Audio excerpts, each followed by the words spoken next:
అందరికీ నమస్తే. Welcome to అమ్మ దీవెన ఛానల్. ముందుగా మీకు, మీ కుటుంబ సభ్యులకు దేవీ నవరాత్రుల శుభాకాంక్షలు. దేవీ నవరాత్రుల సందర్భంగా అమ్మవారు మొదటి రోజు బాలా త్రిపుర సుందరి దేవిగా మనకి దర్శనమిస్తారు.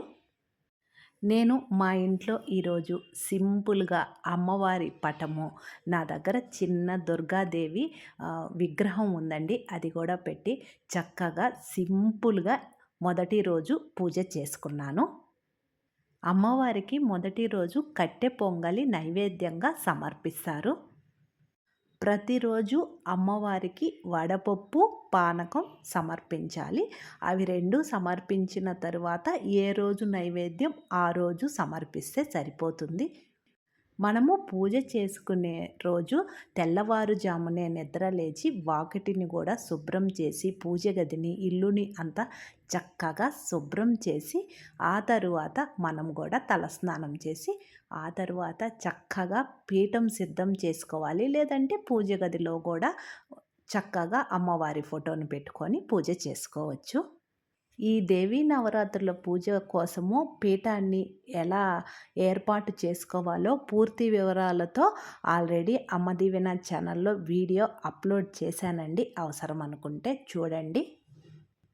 ఈరోజు మొదటి రోజు కదండి. మొదటి రోజు నుంచి దశమి 10 రోజులు మనకి వీలైతే చక్కగా అమ్మవారిని పూజ చేసుకోవచ్చు. ఒకవేళ మీకు వీలు కాని పక్షంలో చివరి 5 రోజులు కానీ 3 రోజులు కానీ లేదంటే ఒకే ఒక్క రోజు అంటే విజయదశమి రోజు కూడా ఆ దుర్గామాతని చక్కగా పూజించుకోవచ్చు. ఇక్కడ నేనైతే అఖండ దీపము కలశం లేకుండా సింపుల్‌గా రోజు చేసుకుందామనే ఉద్దేశంతో నేనైతే మా పూజ గదిలో ఇలా పీఠం సిద్ధం చేసుకొని ఇలా పూజ చేసుకుంటున్నానండి. మీ దగ్గర కామాక్షి అమ్మవారి దీపం ఉన్నట్లయితే చక్కగా ఈ నవరాత్రుల్లో అమ్మవారి దీపాన్ని ఆవు నేతితో చక్కగా ఎర్రటి ఒత్తులు వేసి వెలిగించవచ్చు. ఈ దేవీ నవరాత్రుల్లో అఖండ దీపం పెట్టకపోయినా మనము ఉదయం వెలిగిస్తాం కదండి దీపాలు, అవి మధ్యాహ్నానికంతా కొండెక్కుతాయి. మళ్ళీ మనము చక్కగా సాయంకాలము వీలైతే స్నానం చేసి లేదంటే కాళ్ళు చేతులు మొహం కడుక్కొని మళ్ళీ దీపారాధన చేసి నైవేద్యంగా పాలు కానీ పండ్లు కానీ సమర్పించవచ్చు. ఇంకా మీ వీలుని బట్టి అంటే మీకు టైం ఉంది అనుకుంటే దేవి ఖడ్గమాల చదివితే చాలా మంచిదండి. లక్ష్మీ అష్టోత్తరం అంటే మన వీలుని బట్టి ఏదో ఒక అమ్మవారి స్తోత్రాలు చదువుకుంటూ ఉండవచ్చు. మనము భక్తి లేకుండా ఎంత హంగామా చేసినా ఎక్కువ పూలు పెట్టేసి ఎక్కువ లైటింగ్ పెట్టేసి హంగామా ఆర్భాటం చేసిన ఫలితం ఏమీ ఉండదండి. మన మనసు అమ్మ మీద పెట్టి భక్తి శ్రద్ధలతో కొన్ని పువ్వులు పెట్టి మంచిగా మనము అమ్మవారికి సంబంధించిన స్తోత్రాలు చదువుకుంటే చాలా మంచిదండి. అలాగనే ముందుగా అయితే విఘ్నేశ్వర స్వామికి పూజ చేసి నైవేద్యంగా బెల్లం మొక్క సమర్పించి ఇదంతా ఎలా చేయాలో ముందు వీడియోలో అప్లోడ్ చేశానండి. అవసరం అనుకుంటే చూడండి. 9 రోజులు పూజ చేయాలి అనుకునే వాళ్ళ కోసం పీఠాన్ని ఎట్టి పరిస్థితుల్లో కదిలించకూడదండి.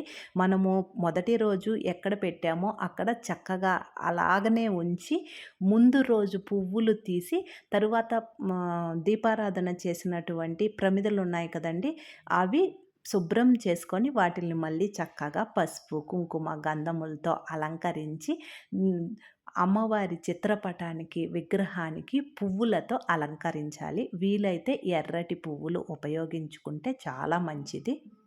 ఇక్కడ నేను ఒక బుక్ చూపిస్తున్నాను కదండి. అందులో నవరాత్రులకు ఏ రోజు ఏ అష్టోత్తరం చదవాలో అందులో రాసుందండి. మొదటి రోజు శ్రీలక్ష్మి అష్టోత్తర శతనామావళి కుంకుమతో చేస్తున్నానండి. ఈ ప్లేటును కూడా అలాగనే ఉంచి 10 రోజులు మనము ఆ ప్లేట్లోనే కుంకుమార్చన చేసుకోవచ్చు.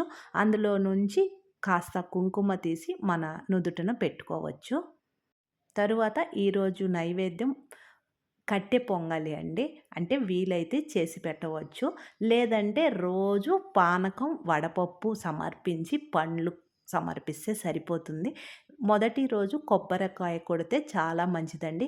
మొదటి రోజనే కాదు, మీ వీలుని బట్టి ఈ 10 రోజులు గూడా కొబ్బరికాయ రోజు కొట్టుకోవచ్చు. ఇలా అమ్మవారికి ప్రతిరోజు ఆవు నేతిలో ముంచినటువంటి పువ్వొత్తులుంటాయి కదండీ! వాటిల్ని ఇలా పంచహారతిలో స్టాండ్‌లో ఉంచి అమ్మవారికి హారతి ఇస్తే చాలా మంచిది. తాంబూలం కూడా రోజు మార్చాలండి. అంటే జాకెట్ పీసు ఆహ్, మ గాజులు, పసుపు, కుంకుమ, పసుపు దారము అలాగనే ఉంచి ఆకు, ఒక్క, అరటి పండ్లు రోజు మార్చుకుంటే సరిపోతుంది. ఒకవేళ మన ఇంటికి ఈ 9 రోజుల్లో ఎవరైనా ముత్తైదువులు ఇంటికి వస్తే వాళ్ళ నుదుటిన కుంకుమ పెట్టి, ఆ తరువాత మనము అమ్మవారి దగ్గర పెట్టినటువంటి తాంబూలం అంటే జాకెట్ పీస్‌తో సహా వాళ్ళకి ఇచ్చి ఒక నమస్కారం చేసుకుంటే చాలా మంచిది. తర్వాత రోజు మనము కొత్తదిగా అమ్మవారికి పెట్టవచ్చు. అది మీ వీలుని బట్టి మీరు చేసుకోవచ్చండి. ఒకవేళ మీకు ఈరోజు కుదరని పక్షంలో లాస్టు 5 రోజులు గానీ, 3 రోజులు గానీ, ఒక రోజు గానీ అమ్మవారిని అలంకరించి చక్కగా పూజించుకోవచ్చు. ఇక్కడ నేను పూజా విధానం చూపెట్టాను కదండీ! ఈ ఇలాగనే చేయాలనేం లేదు. మీ వీలుని బట్టి, మీ ఇంట్లో పరిస్థితులను బట్టి, మీ టైం ప్రకారం కొన్ని మార్పులు, చేర్పులు చేసుకుంటూ అమ్మవారికి పూజ చేసుకోవచ్చు.